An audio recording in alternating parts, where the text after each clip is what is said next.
Mr. Crocket, 2024, dropped on Hulu. All of you fools missed it.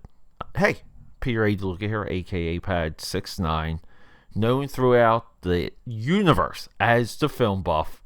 Welcome to the 31 Days of Dread 2024 Extended Edition, extended episodes.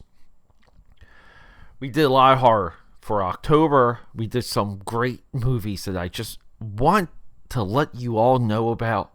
If you're tired of the election, if you're not into Thanksgiving, if you're not into fall movies, not that we were going to do it, but if you're not into all that junk and you still want some Halloween, you still got some candy left in your bag, we're continuing the 31 Days of Dread because we have a banger. We have something like Mr. Crocket 2024, an entry into a genre that I label as children franchise horror. What does that all mean?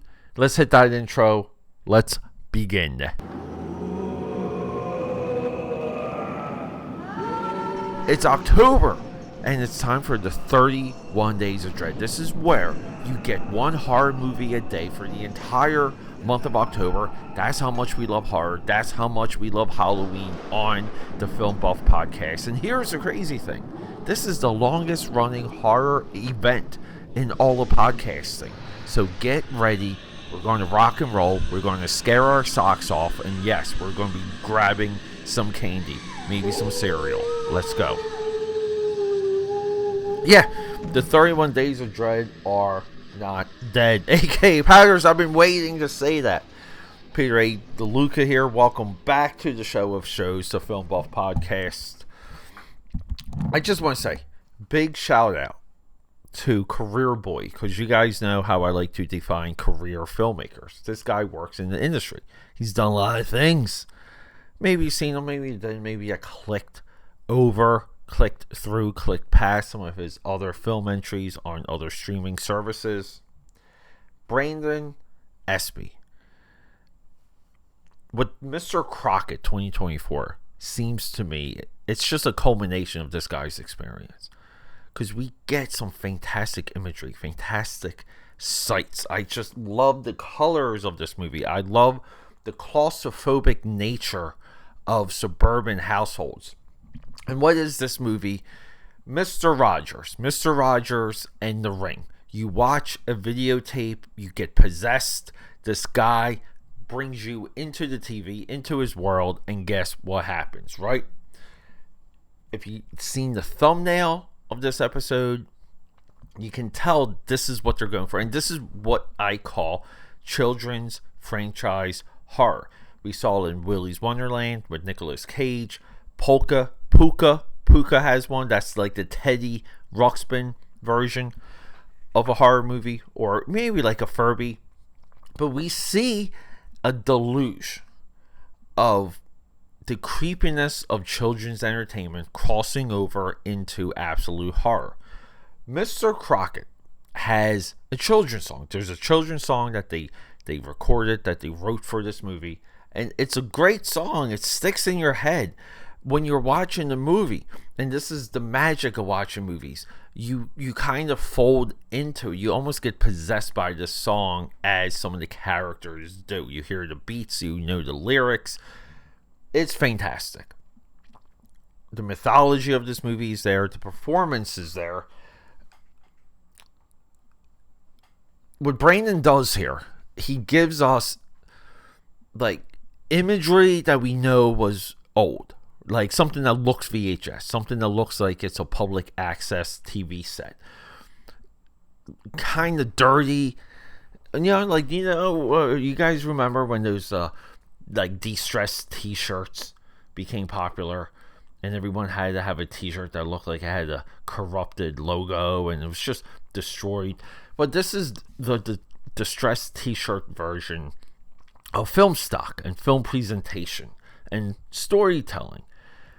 There's a grit to some of the imagery that timestamps it. It's fantastic. The wonderment of children getting obsessed, getting into, or just loving something like Barney, something like Mr. Rogers, something that's regular, everyday, and repetitive. Bananas in pajamas. It goes on. The squiggles, the squibbles, whatever the heck those guys are called. The list goes on and on. There's an opportunity for horror in the vulnerability of children, and is being exposed in this new horror genre, this new horror category. Mr. Crocket of this type is one of the absolute best. I really do. I relate this movie a lot to the Netflix The Deliverance that we did earlier on the 31 Days of Dread, where this is an African-American urban family. And we see some of that plight. We see some of that world. I believe it's a great setting, aka Padders. We all love Tales from the Hood. If you're not familiar with that movie, look it up. The People from Under the Stairs. These are a lot of adjacent types of scenery, even characters, settings that these movies are now tapping into. And I do believe it works. It works on a big level, works on a subliminal level. Because, we see news stories. We see news stories about how bad Detroit is, how bad Chicago is. I live in Philly.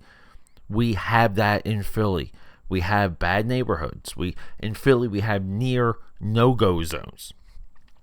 And I just feel, I come from a generation that discovered South Central LA, Boys in the Hood.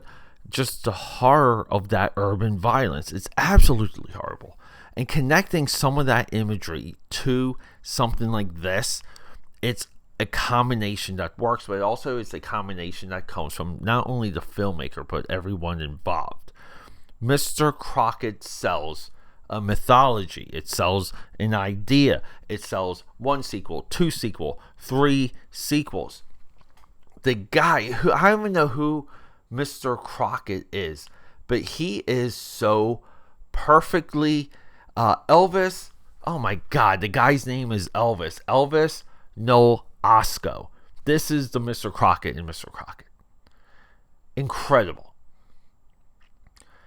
Jerica Hinton, this is our mother. She's not perfect. Again, another trope that we saw earlier. Broken families, broken environments. We can kind of say somewhat of a broken society. But yeah, a lot of this stuff we can blame on local governments, not federal. Sorry, guys. That's my one political statement I'll make. But AKA Padders, Mr. Crocket it's a rocket ship. I enjoyed this movie so much. We will be doing Puka, also on Hulu, also of this genre. Check out Mr. Crocket. Just do yourself a favor. If you're tired of the election, if you're not into fall, if you're not looking forward to Thanksflicking or any of the other things we have coming, this movie will suit you. I mean, it's just perfect if you're still in the mood for horror.